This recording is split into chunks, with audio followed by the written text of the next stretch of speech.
ایک سفر میں حضور علیہ الصلوۃ والسلام اور اصحاب گامزن تھے کہ راستے میں قیام کیا تو ایک قبیلے کی صلح کروانے کے لیے حضور علیہ السلام تشریف لے گئے۔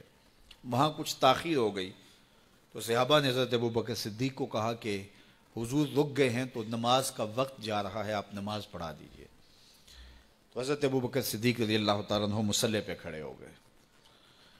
اب نماز شروع ہوگی، ادھر سے حضور بھی فارغ ہو گئے تو آقا کریم تشریف لائے۔ تو آقا کریم علیہ السلام جو ہی تشریف لائے تو صحابہ کی صفیں بندی ہوئی تھیں، حضور کو دیکھا انہوں نے راستہ چھوڑ دیا۔ پیچھے سے لے کر کے مصلی تک صحابہ نے حالت نماز کے اندر حضور کے لیے راہ کشادہ کر دی۔ کاش کہ یہ حدیث سب لوگوں نے پڑھی ہوتی اور امت میں اتنے فرقے نہ بنتے اور یہ سوچ کبھی نہ پنپتی کہ نبی کے خیال سے نماز ٹوٹتی ہے۔ یہاں تو راستے چھوڑے جا رہے ہیں، یہاں تو پروٹوکول دیا جا رہا ہے۔ اللہ اکبر۔ اور یہ حدیث کہیں چھپی نہیں ہے، بخاری کے اندر چھپی ہوئی ہے۔ اللہ اکبر۔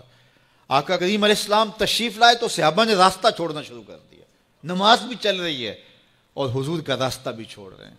بالکل حضرت ابوبکر صدیق کے پیچھے آ کے حضور کھڑے ہو گئے۔ وابو بکر لا یلتفت یمینا ولا یسارا، جب آپ نماز پڑھتے تھے تو نہ دائیں دیکھتے نہ بائیں دیکھتے، پوری توجہ انہماک ہوتا۔ وہ اپنی کیفیات کے جہان میں ڈوبے تھے اور حضور آ کے پیچھے کھڑے ہو گئے۔ صحابہ نے اپنے ہاتھوں کی پشت پہ ہاتھ مارنے شروع کر دیے۔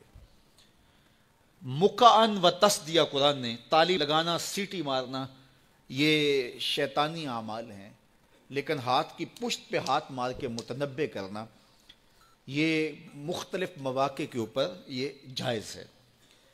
تو اب جب حضور آ کے پیچھے کھڑے ہو گئے اور صحابہ سمجھے کہ حضرت ابوبکر صدیق ایک استغراق کے عالم میں ہیں، ایک کیفیت کے جہاں میں ڈوبے ہیں، تو انہوں نے اپنے ہاتھوں کی پشتوں پہ ہاتھ مارنے شروع کر دیے۔ تو حضرت صدیق اکبر سمجھ گئے کوئی غیر معمولی واقعہ ہو گیا۔ دیکھا پیچھے حضور کھڑے تھے۔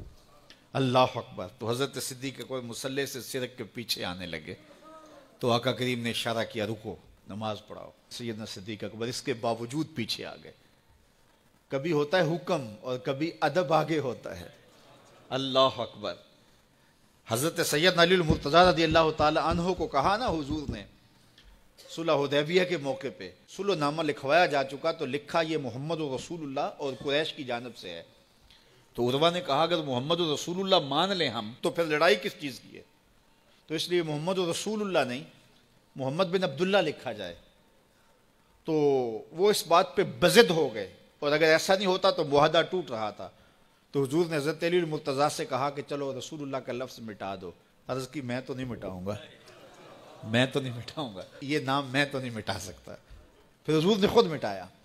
اب یہاں حضور نے کہا ابو بکر رکو، لیکن حضرت ابو بکر نہیں رکے، پیچھے آ گئے اور پھر حضور خیر مصلی پہ گئے۔ نماز ہوئی، سلام پھرا تو حضرت ابو بکر صدیق رضی اللہ تعالیٰ عنہ کو حضور نے کہا ابو بکر جب میں نے کہا تھا تم رکے رہو تو تم کیوں پیچھے آئے؟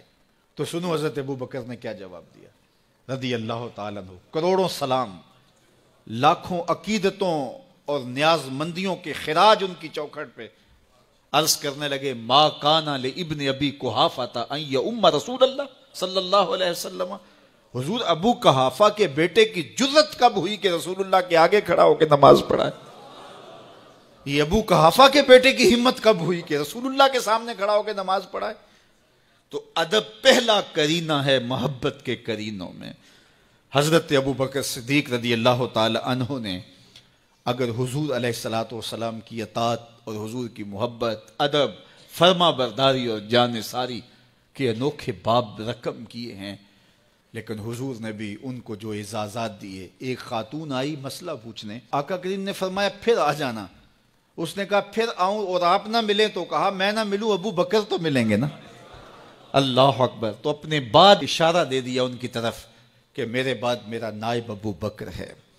اللہ اکبر۔ عزتوں کی مسند اور عزتوں کی معراج اور عزتوں کے مقام پہ سیدنا صدیق اکبر رضی اللہ تعالی عنہ کو بٹھایا۔